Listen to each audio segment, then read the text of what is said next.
Right. So it's my understanding that Smartmatic and Dominion have changed their name, and I thought it was as simple as a rebranding, but you're saying there's something more to it.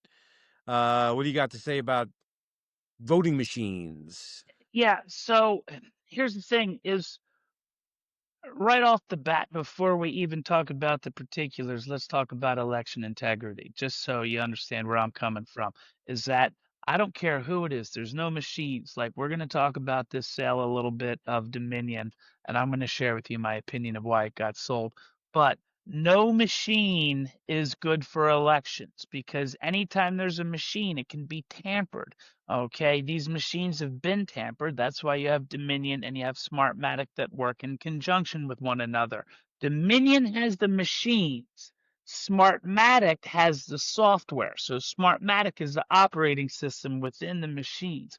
So what Right. happens is that you take your ballots and you stick them into the tabulator, right? And then it goes in. And the way these ballots work is they have numbers punched on them, right? So you go in there, and what I think about is when we were a kid and we had the mimeograph or whatever. We had not the mimeograph, but we had the number one or number two pencil. We had to do the squares, right? And he would Yeah, stick it yeah. in the machine. It would count. Scantron. Scantron, Hmm. exactly right. So here we go. So you have your Dominion machine, which has the Smartmatic software in there, and you all of a sudden stick this ballot into the machine, and it counts your vote, drops into a sack that then the ballots get collected at the end of Right. the day, and then go off to some government building where they're honestly counted. But anyway, so here's the deal. The machine, the software, the Smartmatic software has there's a source code that's embedded in there that's very, very difficult to find because there's millions and millions and millions of lines of code. So Right. where's this source code that allows you to alter the tabulation? So even though, these machines actually have an odometer on it, so it literally says, like vote count 100, how many votes have been put through the machine lifetime. So Right. this software has to be pretty, intricate to adjust all of these numbers and make it look. And now Smartmatic is coming under indictment, which I will tell you is Whoa, part whoa, of the whoa. reason. Hold on. Indictment? I know they've been scrutinized. They've won lawsuits against, say, like Newsmax. I think they won that lawsuit because of defamation or whatever, which I think is ridiculous. I don't know how Dominion won those lawsuits. So you're saying they're under indictment now? That I actually didn't know. Yes. So Dominion, and I'm gonna pull up Emerald Robinson's thing here about this. So Smartmatic was just charging an indictment for election money laundering in 2016. According to my sources, Smartmatic was warned about this indictment 6 weeks ago by a DOJ official. That's what Emerald Robinson is saying, Okay. So, right? but So for money Smartmatic is being laundering. indicted. Yeah, Smartmatic is being indicted for election money laundering in 2016. Now, I can tell you that this is related to something down in Miami. Okay, Mhm. Miami is where this is happening. And so I know Smartmatic is registered in Florida. So Smartmatic is a Venezuelan company. It's a Venezuelan company, but it is registered in Florida. Mhm. Okay, so that way it can be an American company so that it can be involved in American elections. Mhm. Yeah, we've So discussed this before. So keep going. Keep going. right. So now Smartmatic is being indicted for money laundering, okay, 2016, and then all of a sudden, coincidentally, Dominion gets sold last week, and now all of a sudden, and I was trying to find it, and I don't want to waste your time with me looking for the name of the new Dominion, but basically, you see what my shirt says? Totally not a federal agent. The new Dominion company should be called "We Promise We're Not Going to Steal an Election Voting Company," right? So here I am. I'm in one of the local Republican committee meetings that I attend in my area, and there is a person that I have befriended. She's an attorney, and she and I have had some election integrity conversations. We meet once a month. So for the last couple months, and including a dinner, she and I have talked about election integrity. And she came up to me a couple days ago, and she's like, "Oh, did you hear? Did you hear? Dominion Voting has sold." And I looked at her. I was like, "No, no, no, no. New machine, same old machine." She's like, "No, no, no, no. You have to understand. It's a Republican guy, and he's really good, and he's promising to follow Donald Trump." And I looked at her and I said, new machines, same old machines. And just because this guy's a Republican and to talk about what we talked about last week, which is branding, they called it liberty. They called it Yeah. liberty so people can be all excited about it. Liberty Vote. Just found it. Yeah. Liberty Vote. Liberty. Well, of Oh, course. man. Doesn't that sound great, Oh, of man? course I'm going to love Liberty Vote. I love Liberty Vote. Yeah, yeah, yeah. Yeah, this is the way You're like, Democrats think, right? This way, yeah, yeah. Me and my cousin, wife, we're going to vote, but it's on. Hey, honey, it's on us now. Let's go drink a bud out of well, a can. So Dominion voting came out of Canada, which again is suspect, right? Dominion comes out of Canada. We've Mhm. discussed this before.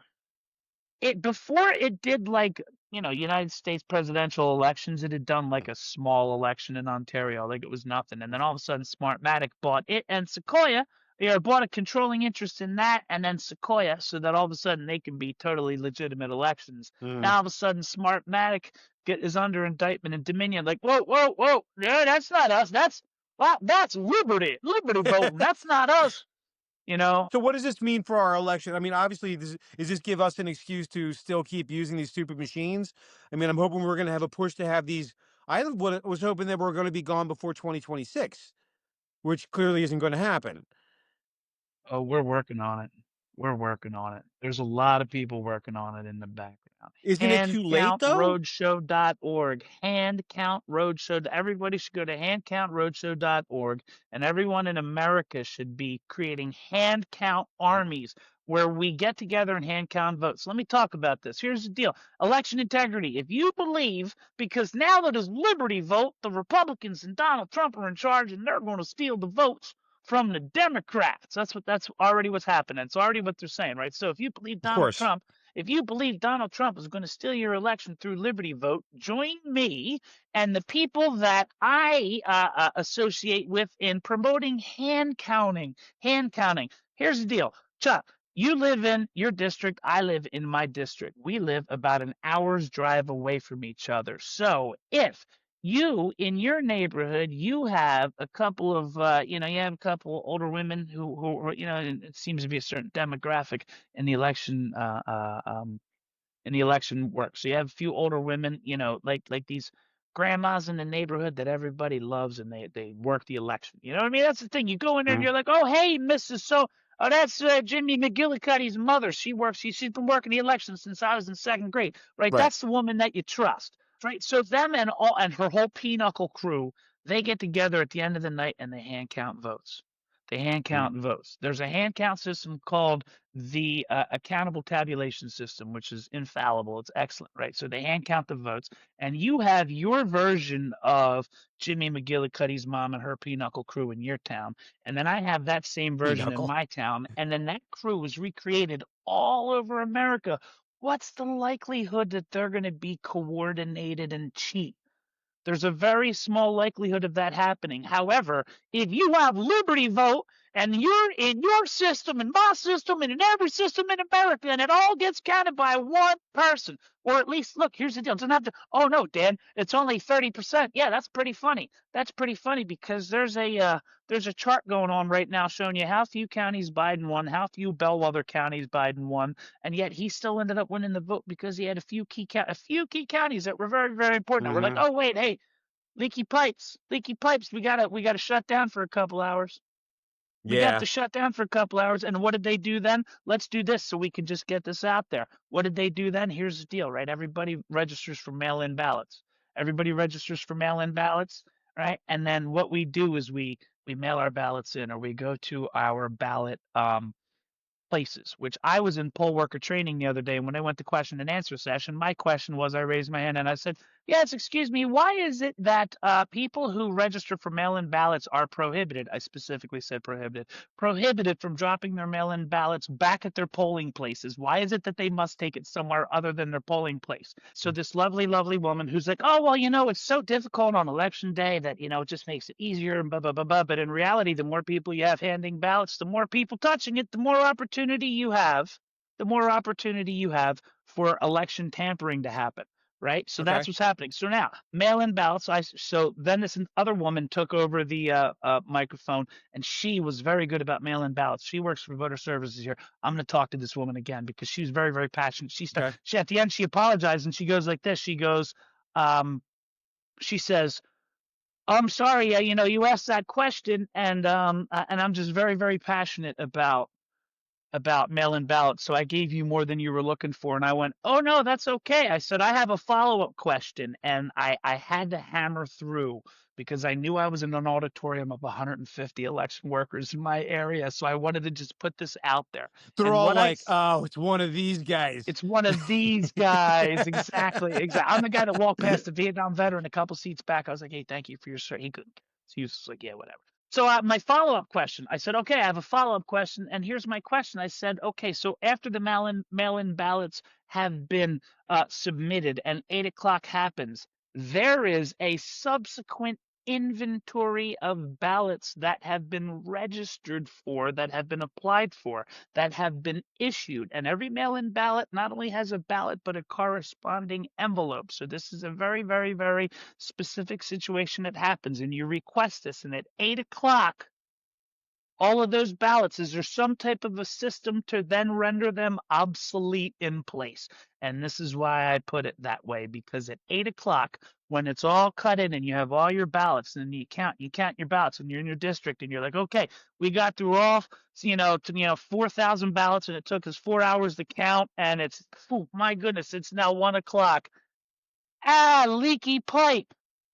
And that's where the duffel bags with the Oh, extra yeah. ballots, because now you have Mr. Smith who didn't vote. It's after 8 o'clock. He's not allowed to vote. So his mail-in ballot happens to be